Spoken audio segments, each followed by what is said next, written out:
On poursuit tout en culture avec votre chroniqueur culturel Kevin Girard. Ça va bien aujourd'hui? Ça va très bien, merci. On a des beaux sujets encore à présenter, beaucoup de théâtre à surveiller dans les prochains jours. On va débuter avec une avant-première du côté du théâtre de la Tortue Noire. Exactement. Le Théâtre La Tortue Noire, qui est régional, qui est une compagnie d'ici, présente sa nouvelle coproduction Canada-Mexique avec la compagnie Luna Morena et donc La Tortue Noire du Saguenay. Ça s'appelle Mémoire d'un sablier. La Tortue Noire se spécialise normalement en théâtre d'objets, en théâtre de marionnettes. Ils explorent toutes sortes de côtés scéniques, toutes sortes de figures scéniques.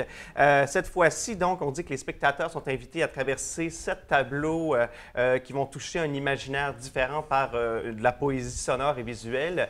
Des tableaux qui sont éphémères, qui ne durent pas très, très longtemps. On dit que dès que le sablier est tourné, la lumière se met en mouvement, le son aussi.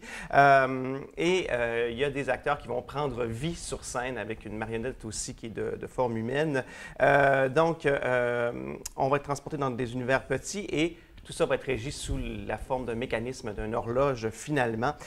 Donc, c'est au Petit Théâtre de l'UQAC du 11 au 13 mai. Donc, cette fin de semaine, pardon, c'est à 20h au Petit Théâtre de l'UQAC. Donc, vous verrez sur scène en jeu en manipulation Martin Gagnon, Andréane Giguère, Daniel Lefrançois et Sarah Moisan. C'est une avant-première parce que ce sont les premières représentations. Il y en aura d'autres au Festival international des arts de la marionnette à Saguenay et ils se produiront aussi donc, ailleurs dans le monde. Donc, et là, c'est un mélange de jeux et de marionnettes sur scène. Exactement, et de théâtre d'objets. Là, on parle de marionnettes à grandeur...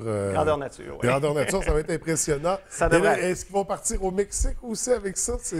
J'imagine, en fait, la coproduction avec le Mexique, c'est qu'il y a des acteurs donc, mexicains.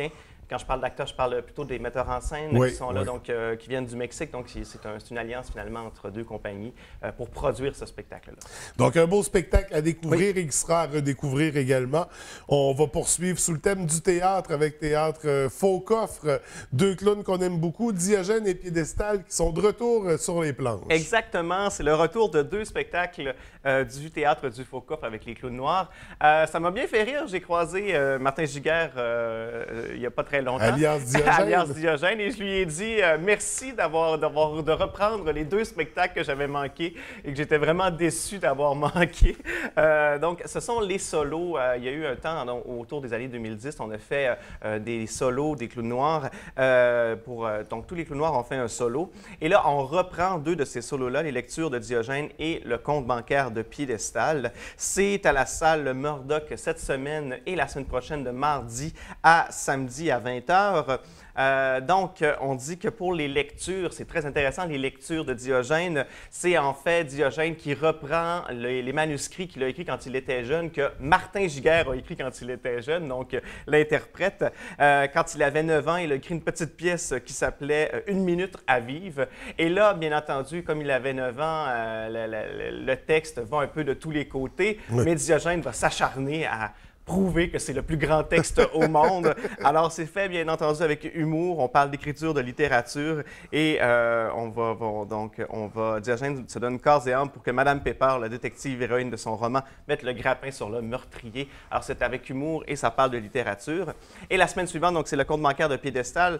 Rappelons que Piédestal, c'est la figure du rejeté, finalement, celui que personne aime, le dernier venu, qui n'a pas vraiment confiance en lui. Alors, il va essayer de prendre confiance en lui, d'essayer de faire un bon spectacle au public. Est-ce qu'il va être à la hauteur? Est-ce que le théâtre aura raison de lui? Il faut venir le soutenir. Donc, la barre est haute et c'est pour les 13 ans et plus, ce spectacle-là, il faut le rappeler. Donc, cette semaine et la semaine prochaine, allez revoir les spectacles. Les clowns noirs du Théâtre Faux Coffre. Exactement. À découvrir.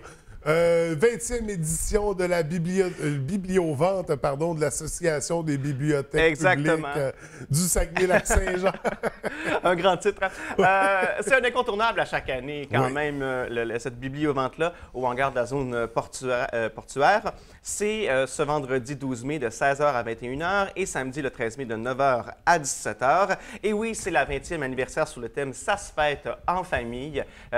Des milliers de livres qui seront sur place. Vous avez le choix en masse. Si vous avez un petit budget, c'est le moment de récolter un plein de littérature et de livres.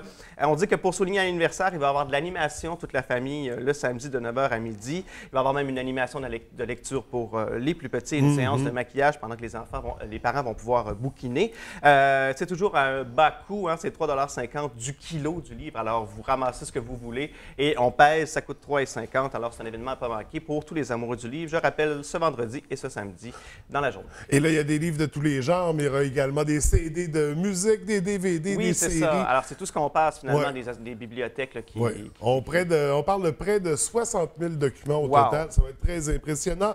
On finit ça avec une exposition, nouvelle exposition au Centre d'artistes Le Lobe. Exactement. Le vernissage a lieu ce vendredi 12 mai à 17 h et ça sera là jusqu'au 12 juin. C'est l'artiste Myriam Jacob qui est en résidence, une artiste originaire de l'Abitibi-Témiscamingue. Elle vit et travaille à Montréal. Elle a une maîtrise en arts visuels et un diplôme en arts visuels de l'Université Concordia.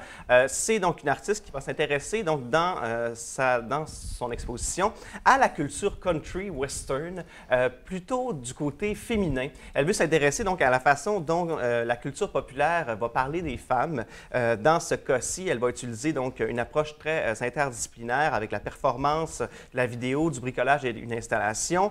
Donc, elle va vraiment s'intéresser à l'iconographie de la culture pop, à l'iconographie féministe dans la culture pop, mais surtout dans le western. Alors, elle va se baser sur des réflexions sur des discours populaires puis des témoignages qu'elle a entendus. Et ça rentre dans une programmation qui s'appelle Obsolescence Pop, commissariée par Stéphanie Requin-Tremblay, où on a pris 5 expositions différentes sur la culture pop. Et donc, ça rentre dans cette programmation-là. Et à la fin, donc, lorsqu'on aura passé toutes ces expositions-là, on voudra en faire une publication pour rappeler donc tous les enjeux autour de la culture populaire. Si vous avez besoin d'informations, c'est lelobe.com ou au 418-690-3182. C'est toujours gratuit, vous pouvez aller voir. Et c'est ce qui conclut nos sujets de la semaine. Merci beaucoup, Kevin. Je te souhaite une très belle semaine. À toi aussi.